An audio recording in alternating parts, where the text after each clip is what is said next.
What's going on, guys? It's Marcus here with Discover Ignite, where we discover possibilities and ignite change. And today I have a book for you guys. Now, this is one of those books that I wasn't really quite sure I wanted to share it with everybody because it wasn't a typical personal development book. Now, this book does have some great insight onto one particular man's life, and that insight, I believe, can actually benefit you in some of the concepts I talk about on my channel. So the book I'm actually reviewing today is a book called Surely You Are Joking, Mr. Feynman. So hold on, stick tight, and let's get this book review started.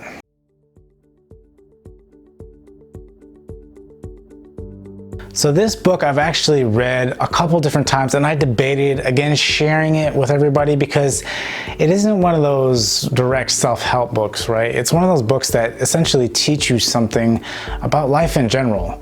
Now, you read this book, it's about his life. He goes through his life and goes through different parts of his life. So you essentially have snippets of his life from a young age to what he does, with a bunch of different tinkering into, essentially helping develop the atomic bomb, getting commissioned to do some paintings, speaking to Einstein. I mean, this guy was extraordinarily smart, right? He was beyond anything else in this world.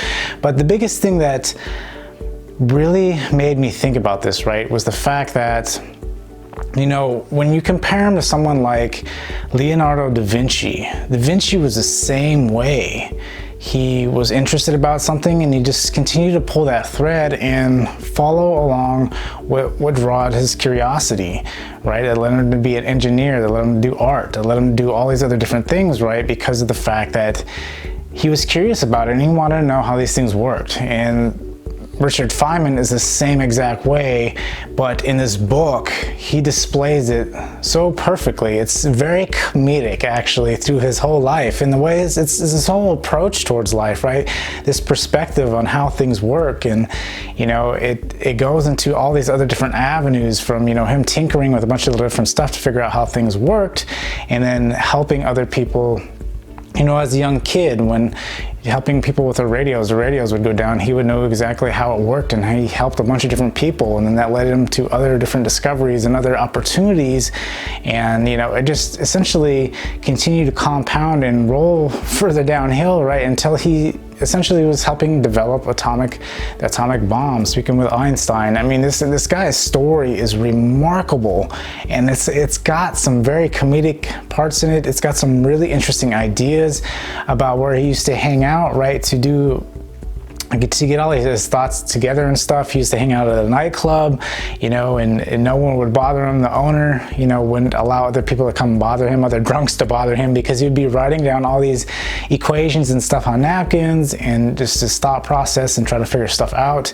This guy was really intriguing, and nothing about this Mr. Feynman is not entertaining, just again because of the way his curiosity leads him right now. I don't know if that's just the way he is or just his approach towards life, but ultimately I think the overall arching understanding of this book and why I wanted to relate it to you guys was because of the fact that he, just his approach on life is to go through life having fun, being curious, and just seeing where it takes you.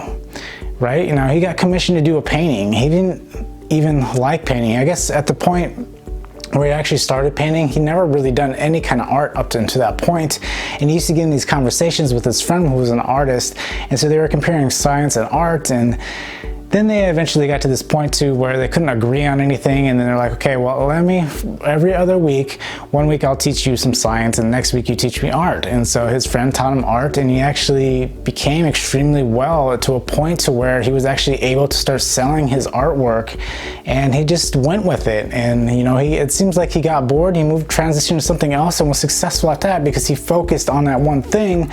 But it takes that dedicated couple months, and that's what he did. And he was solely that one thing for a couple months. He learned how to do it and made some money off of it, and then moved on, right? And this is his whole life about how he learns about not just art and science and all these other different aspects of life and picking up girls and all these other different things. And I mean, this book is extremely entertaining. This is, again, a good reason why I wanted to share this book, because it's about the perspective. It's about trying to take his perspective and apply it to your life and realize how exciting, right? You read this book and you get excited about, oh, what's the next thing he's going to get into? What's the next thing he's going to get into? Because it's not, you know, there's no lack of, you know, energy or anything for Mr. Feynman. He is excited. He's excited about life. He's excited about exploring other things, learning about other things, which is extraordinary, right? I think that's the same kind of approach you have to take to life. It's just being excited about life, about learning, and seeing where it takes you. Because when you start getting in this mindset, you really start making out ahead in life. And then, you know, one person will ask you about something random maybe you have taught yourself, and you show them that you're capable of understanding what it is to be able to fix whatever that issue is, and then it just leads to other things. It leads to other opportunities. So if you can expose yourself to this thing while you're enjoying it, right? Doing those little things that you're curious about, and to see where it leads you. Now, as far as like any cons to this book, I had absolutely no cons. This is one of those books that I've read, again, multiple times because it's very entertaining. And again, I love his perspective on life.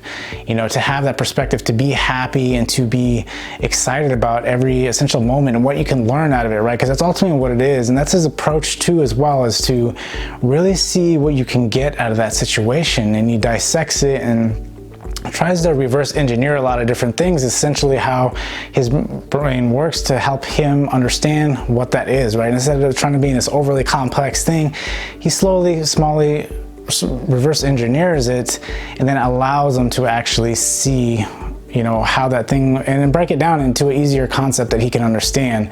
And so ultimately, I love this book. I think this book is for anybody out there who would just enjoy a new perspective shift, and to see how well, you know, someone how far they've taken their life by just going at life in this approach. And if nothing else, you know, you can always get a good laugh out of this book because, you know, he goes over many different things, and he's a very comedic kind of guy, and he just does a lot of funny things to his whole life. And it's like, oh yeah, and the atomic bomb, and oh yeah, this. It's like it was no big deal, right? But it happened, and so that's interesting. And he won a Nobel Peace Prize. That was pretty cool. But, you know, I was doing this over on the side. I was painting. And so again, this this book was really good. I thoroughly enjoyed this book. It's one of those books that I will continue to read, you know, like every year or two. I typically read it about every year so far since I first picked it up. And again, I have not been at all disappointed in this book. So remember, if you do enjoy this video, to hit the like button on your way out. And until next time, I will see you guys later.